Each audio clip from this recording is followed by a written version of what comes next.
Hello, hello, hello, hello, and welcome to Leadership Dolce, Sweet Morsels of Wisdom. So today's topic is how to squash self-serving coworkers so you can sparkle and shine. And after the lesson, I will be heading over to the Leadership Lounge for some Opera Dolce for those here in the Zoom room with me for some Q&A and hot seat coaching. So I'm Joanne Newborn, certified lifestyle and leadership coach with my company, Newborn Evolution.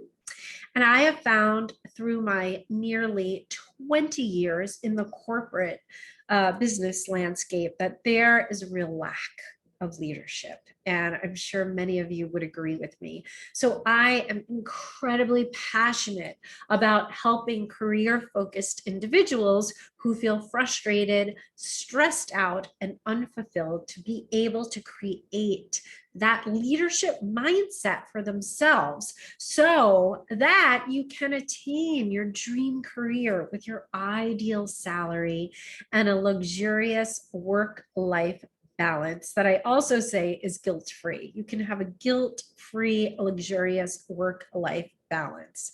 So I also have my MBA from Penn State University, and I graduated with Beta Gamma Sigma honors. And I am also a member of the International Coaching Federation. So one quick check to make sure everything is okay with this on in my Facebook group. I just want to make sure that everything is live and good. It's looking good to me. I can see the comments in case anyone is participating here. So we're good to go. Okay, so today I am covering a lot. I have a lot to cover today. This is going to be a big leadership dolce. It's much, much more than a morsel. And I'm going to probably go a little longer than I normally do. So if you are here with me today, then I am guessing that there have been times when you have felt that your talents have been taken for granted, that perhaps when you speak, you are ignored. Perhaps management looks right past you and you may feel undervalued by your company and your colleagues. If that's you, give me a yes, let me know. Also, I will be sharing the whys behind being overlooked, the hows of how you can be breaking out and being seen, and the what you can do right now to empower yourself, and really, really actionable steps that you can take so that your value is never, ever, ever taken for granted again. So what you'll take away from this today is how to start standing out from your colleagues so that more promotions and bonuses are coming your way. What thriving in your career looks and really feels like, and how to take control over how you are seen, heard, and respected each and every day in the workplace. So you can feel appreciated by your colleagues and upper management. So you can be recognized for your hard work and efforts. So you can be seen and heard as a valuable member of the team. And most importantly, so that you can be the leader that you have been dreaming of being in your entire career. So today, we will be talking about the how I was combining that, the how and why of those pesky coworkers who steal your thunder. Oh yeah. I will share right now a quick story from my career. And although all throughout my career, I thought the most important thing was to actually be the hard worker. That's what I thought. I thought I had to be the worker bee. So every company I worked for, I worked the hardest, the longest hours, the projects that no one wanted to take on, I took on, the angry clients that no one wanted to talk to, I liaised with and repaired those relationships. And I was the fix-it girl, right? The more I took on that no one wanted, the more my companies, my bosses, and my colleagues gave to me. And I was really proud of that. I was so proud that I could take on so much, except that no one recognized me for it. No one thought that I was a great leader because I took on all the crap. No, no one thought that at all.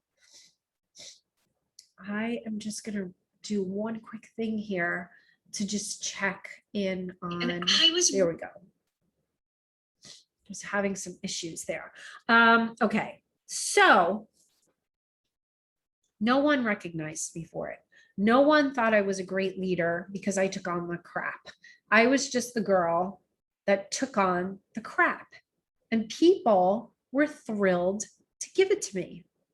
And then I would feel really stressed out and overwhelmed. And I actually would dream that someone would give me recognition for all my hard work, but it rarely ever came. So can any of you relate to this, whether you're listening live or whether you're listening to the replay? Just put something in the comments if you can relate to this, or put it in the chat here. Who's felt this at some point in your career? Have you felt this? Okay, so if you can relate to this, do you know why you can relate to this? So I'm going to tell you from my life, and I'm going to see if you can relate in a similar way. You see, when I was growing up, it was stressed to me that being productive was very important, and getting good grades in school was emphasized to me over being social, right? Getting good grades was more important than being social. So getting all my homework done before going out to play was the rule in the house I grew up in. And by the time I got my homework done, and I also was getting up to look out the window every 5 minutes to see the kids on the block playing outside. And before I knew it, it was dinner time. And then it was too late to really partake in anything. And this became sort of a ritual for me. In fact, I probably spent more time at the window longingly looking out, wishing that I could be outside than I was doing my homework. Okay, so what I just explained to you is called conditioning. You see, my mind wrapped a story around this, and the story was other people get to socialize and have fun, and Joanne gets to work. And Joanne looks longingly at them having fun while she works. And this translated to my school life and then to my work life. So, in fact, every single job that I've had, I would look longingly and with disdain at people who gathered around the water coolers chatting for long periods of time, because I, along with my teams, were very busy working. And you know, someone asked me once if I hired teams that were similar to me, and I did. I looked for the worker bees like me.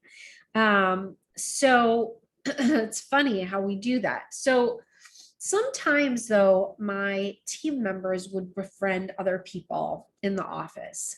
And then they would come to me and they would say, hey, we're going to go get a cup of coffee. Do you want to get some coffee?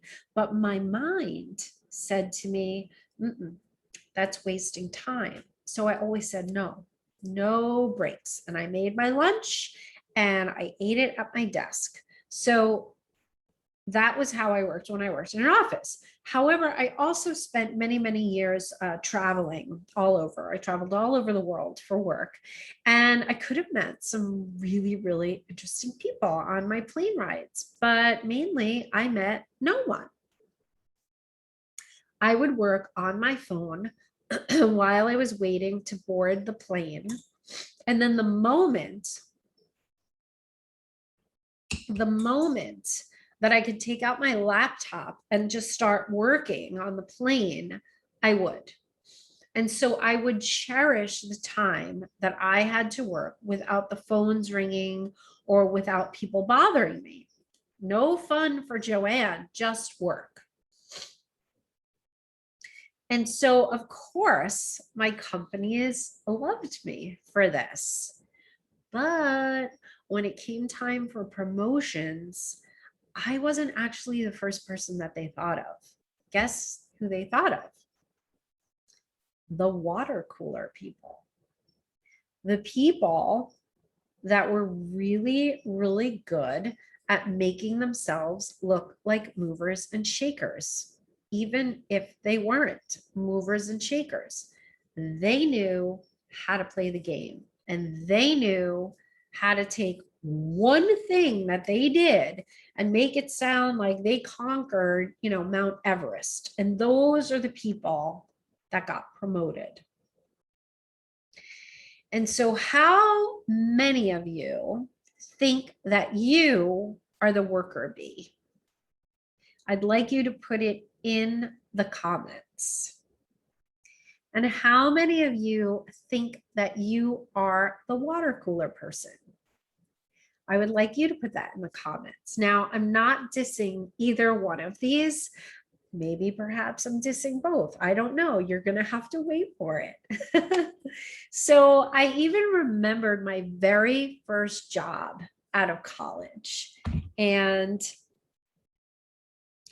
I worked at an ad agency in New York City. And I had so many ads and so many clients that I was working with. And I had all of these jobs neatly lined up on my desk. So anyone could see how many I was working on if they came over to my desk. Except they didn't come over to my desk. They were over by the water cooler chit-chatting. Right. And so one day, my boss's boss came over and he asked me what I was working on. And so I pointed to all of the ads that were lined up on my desk. And he asked me, and he said, wow, he said, how come you never tell anyone about all of these? And I looked at him and like my eyes were really wide open. And I said, well, because I'm too busy working on all of these. And I just thought it was the dumbest question I'd ever heard. I mean, I was really young. I was maybe 21 or 22 at the time. And so he told me something. He told me, and this was actually a big lesson, but I didn't listen to him. He told me that I should be spending more time telling people what I was working on. And that made no sense to me until a couple of years later when I read a book called Blow Your Own Horn, which was talking about how imperative it was to being your own public relations person. We talk about personal branding now. We spend a lot of time talking about that. And that's no joke, that's for real. So some of this today will be about this, but some of this is going to be more internal as well. So, it would take me a really long time to learn how important this lesson was. In fact, when that company, that ad agency, they needed to lay off 20% of their employees due to a recession. Guess who was one of the 20%? Me. Guess who stayed? The water cooler people stayed. None of them were laid off. The worker bees were the ones that were laid off. So it makes no sense, right? Okay. So we're going to dive a bit more into what a good balance of this is later. But feel free to put in the chat, even if you're watching the replay, some of your own experiences, and we can discuss these as well in the Q&A. And if you have a journal, please feel free to take some notes. I'm giving you, step by step. I'm giving you 3 steps today. So 3 big steps. So I really invite you to journal around this. So right now, I'd like you to journal around your past conditionings. And I explained this earlier when I said to you, like when I was a child, going to that window, watching the other kids play while I did my homework, this created a story in my mind that I'm the worker bee and that I don't get to have fun or be social. So I want you to think about this for yourself, right? Think about what may have led you to either be the worker bee or the water cooler person, or maybe some version in between of the two. And please do share in the comments with me, because this will begin our process of looking inside instead of outside. And also feel free to ask questions at any time, even if you're watching the replay, so that I want to really make sure you understand this concept, because I'm going to talk about looking outside in a bit. So this is a great way to start. So, okay, I'm just going to recap what I just talked about, because like I said, this is a really, really big topic, and I want to make sure that everyone understands it. This is really more of a masterclass than a morsel of wisdom. So you might want to watch this more than once. So I just talked about how our minds become conditioned. I talked about the stories that we attach to the conditioning, how we relive that story over and over again, like Groundhog Day, and how these stories negatively affect our career, and why we become overlooked and neglected. Okay, so now I want to talk about looking inside versus looking outside. If you are a worker bee like me, perhaps you didn't like those water cooler people, the ones that are always chatting without a care in the world. They're not worried about getting their work done. I also called these people the Jiminy Crickets, because while I was the little chipmunk who was putting food away for the winter, those Jiminy Crickets were busy outside playing and having all the fun. So what was I doing? I was looking outside. I was looking outside of myself. I didn't like them. I blamed them somehow for my own unhappiness and lack of career success. I saw them climbing up the ladder of success from just schmoozing with the higher ups, while I stayed the worker bee. It was their fault. And guess what?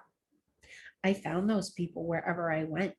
Whatever company I went to, there were the Jiminy Crickets, chirp, chirp, chirping away, doing nothing, getting promoted. I didn't know at that time. They were just reflecting something in me. What? That sounds crazy, right? Well, remember, I told you my story from when I was a kid, and I looked longingly out the window at the kids playing and having fun, and me not being able to join them, right? Remember that story? And I called that conditioning. And our minds do this. They absorb stuff around us, and they create stories, and they become our stories. For example, my story was that other people get to have fun and play, but not me. I'm the worker bee. And that led me to seeing myself and acting as a worker bee all throughout my career. And anything outside of being a worker bee, like someone who plays and has fun, my mind filed away as bad. Those people were bad. They were users. They were schmoozers. They were Jiminy Crickets. But what was actually happening? Okay, hold on to your hats because this is big. This is really big. So I want to make sure you get this. What was actually happening was that those people were just acting like a mirror to me, right? So while I was blaming them, they were just reflecting back to me what I had hidden away as bad. And I was feeling like what they were doing was coming from the outside to me. But actually, it was a reflection of what was going on inside of me. Only I couldn't see that, right? Because that's the way the mind works. We can't see what's inside of us, that it's tucked away as bad, because our mind wants to hide it from us. So many times these things have some sort of pain around them. And for me, it was very painful to not be able to go out and play and to look longingly at the kids having all the fun while I had to do my homework first. And then after that, there was no one to play with because I didn't have any siblings. So all of this felt really lonely to me as a child. So my mind tucked this away as a painful experience. And it just labeled it that way. And so all those people who were out there enjoying life, my mind labeled that as bad, or all the other names I gave them, right? The water cooler people, the Jiminy Crickets, the schmoozers. Okay, so now what do we do about this? We have this information. What do we do about this? Okay, so first, I would like you to think about, I'm inviting you to think about all the people at work that you dislike. I want you to think about the things, what do they do that really upsets you? And can you come up with a bunch of these people all throughout your career, maybe even at different companies you were at, and put them in the comments. What are some of the traits that they possessed, or what you disliked about them? Were they boastful? Did they take center stage? Did they upstage you? Did they gossip about you and others? You can give me some examples, and I will read them if you put them in the chat. Now, you might not be able to grasp this concept right away. It's a big, big concept, and it's hard to digest. That they're reflecting something in you. And we'll discuss this in the Q&A in the Zoom later on. So you may be thinking, well, how do I differentiate between someone who's reflecting in something inside of me versus someone who's just pissing me off, right? And if you're thinking that, that's a great question. Is anyone thinking that? You can let me know. And give me a yes in the comments if you are thinking that. Okay, so I'm going to teach you how to tell the difference between someone pissing you off that's actually just reflecting back to you something that's hidden in your unconscious mind. Yes, we're getting very deep here. And when you're genuinely angry, and when you have the right to be genuinely angry. So there's a few ways to tell. I don't expect you to get this immediately, but write it down and start assessing the situations. So, okay, if this is going on for you, you should be genuinely upset when someone is crossing a boundary. Is someone crossing a personal boundary, causing you harm, harming your reputation, doing something to you that you have not asked them to do? So if someone is pissing you off and they're not really crossing a boundary, like let's say they're talking too loudly, or they're being a water cooler person, or a Jiminy Cricket, or they're schmoozing too much, but they're not really doing anything that affects you directly, right? They're not harming you in any way or your reputation, then it's probably reflecting something inside of you. Are they chewing too loudly? Are they chit-chatting all the time, right? That's probably reflecting something inside of you. Now, there's a third part to this. Have you stated your boundary?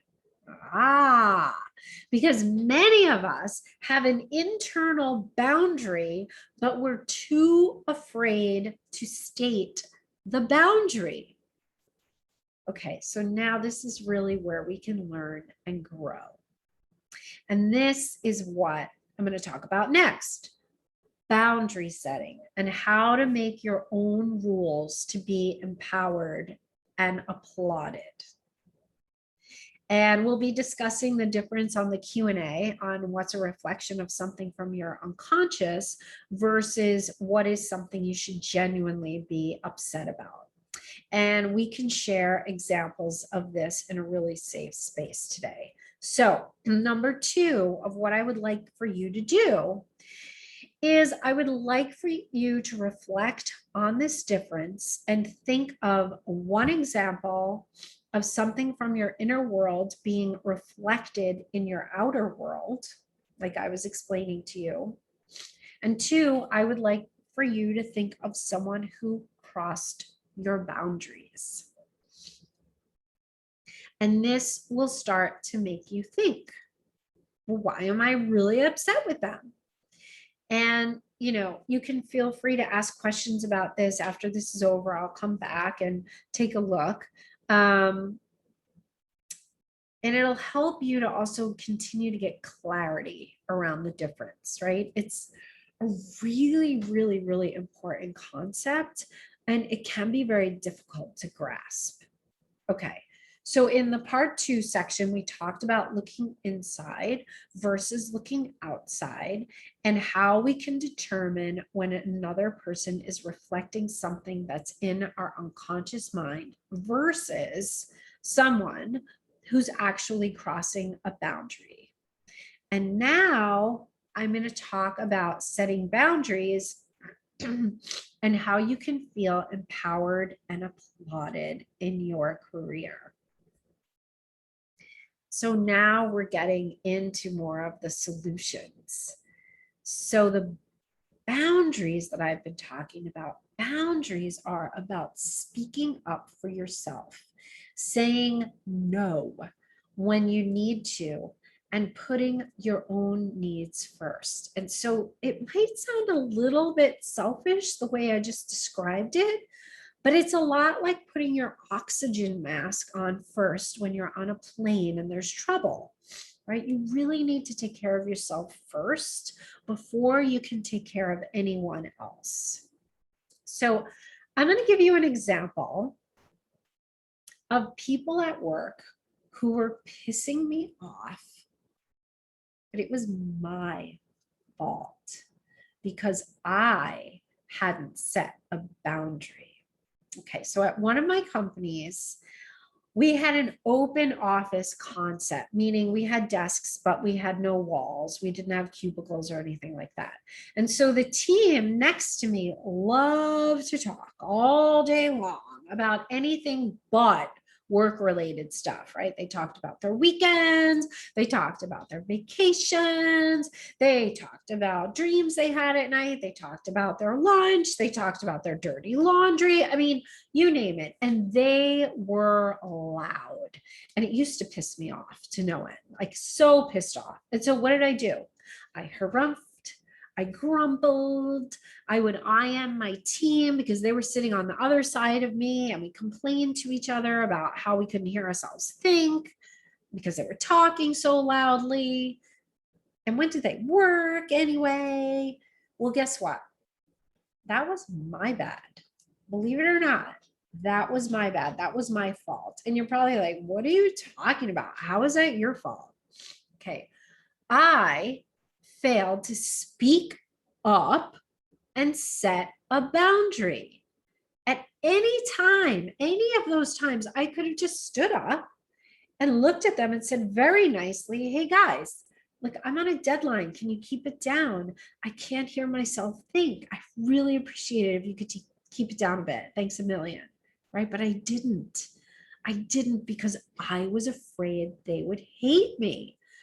And this is big. That's one of the reasons why I was overlooked. I was too accommodating. I could feel their feelings and I didn't want to upset them. And guess what? One of the blah blahs was a senior vice president, and one of the other blah blahs got promoted to vice president. Nobody wants someone who is accommodating in a VP role. They want people who ruffle feathers from time to time. So we're going to discuss a few ways to be empowered. 1, having boundaries and setting them. And 2, speaking up. I'm going to talk about both of these next. So here are some solutions. Okay. Get your journals out again because you're going to want to take notes on this.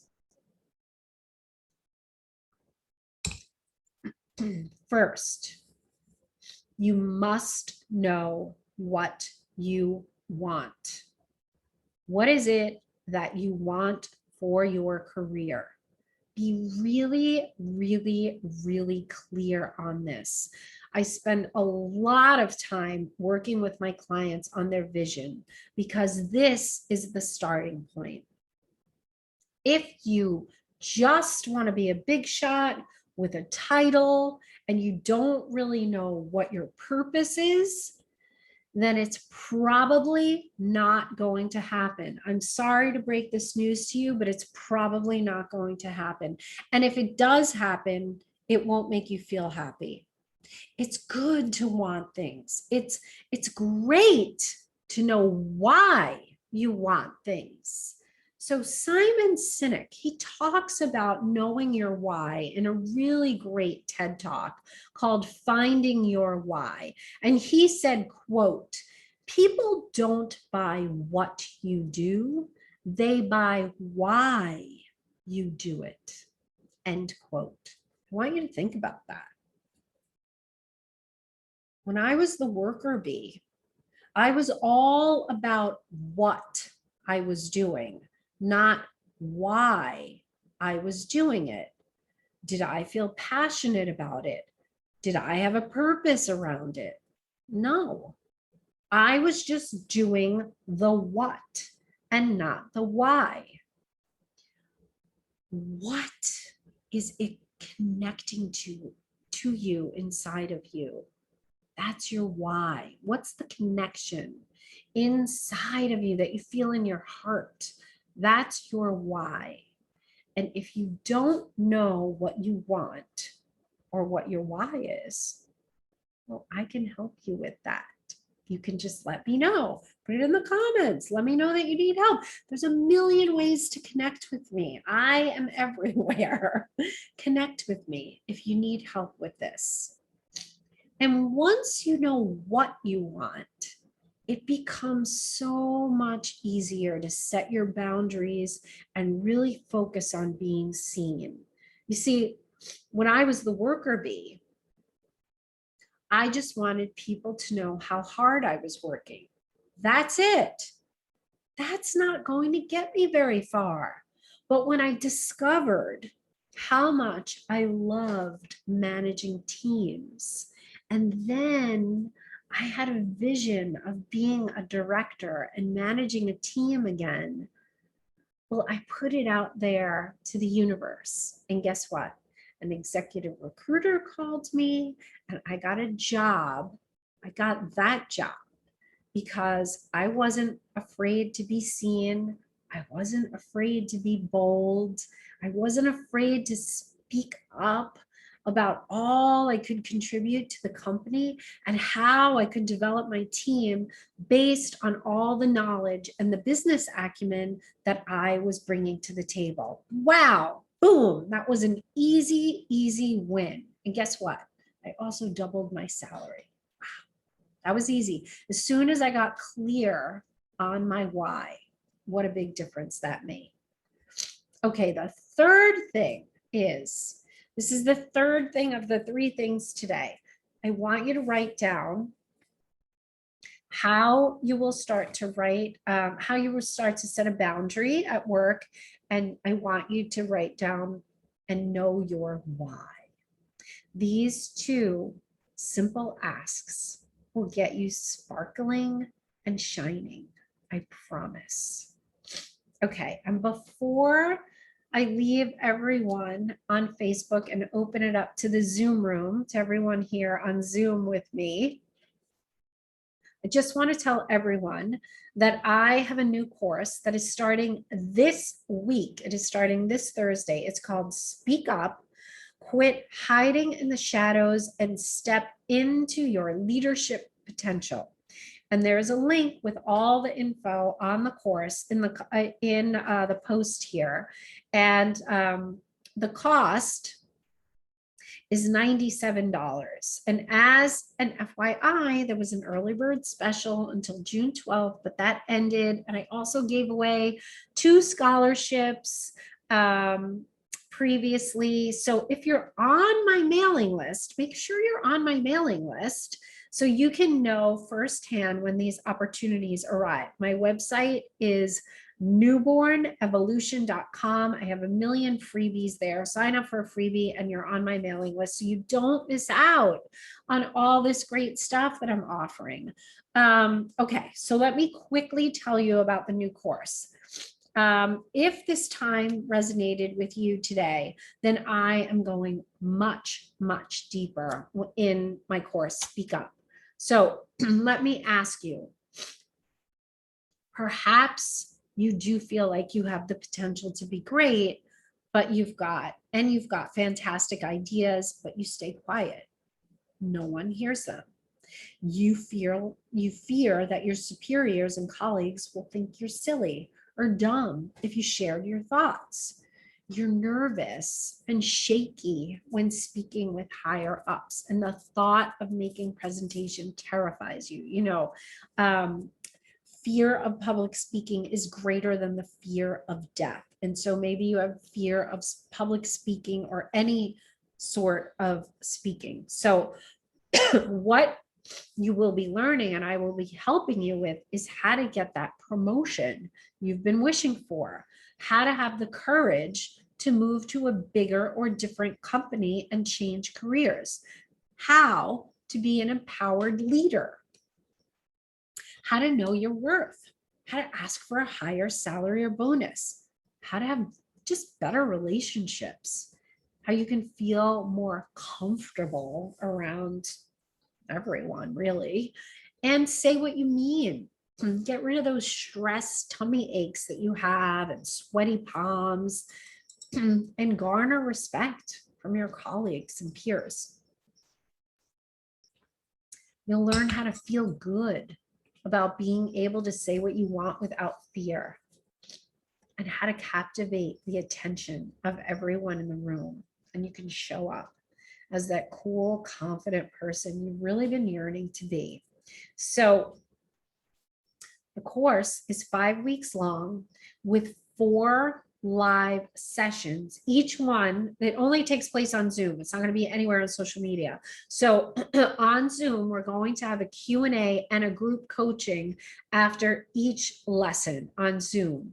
There's also a group where for 5 weeks you can continue to bring your questions and challenges, and I'm going to be coaching in the group for everyone who's in the course for those 5 weeks, and every single person gets a one-on-one hour-long private coaching session with me so we can really dig deep into your challenges around your career success. And we're going to have some serious breakthroughs. I mean, this is a lot of deep stuff that we're going to be doing. Honestly, it's going to be a game changer for you guys. So any questions you have, put them in the comments. Thank you for being here with me. I am going to sign off of Facebook, and I am going to get to my people here on Zoom with me. And I can't wait to see you and Speak Up for those of you who are going to join me. And I can't wait to see how your careers are just going to really start thriving after this. Thank you for being here with me, and have an awesome day. Bye.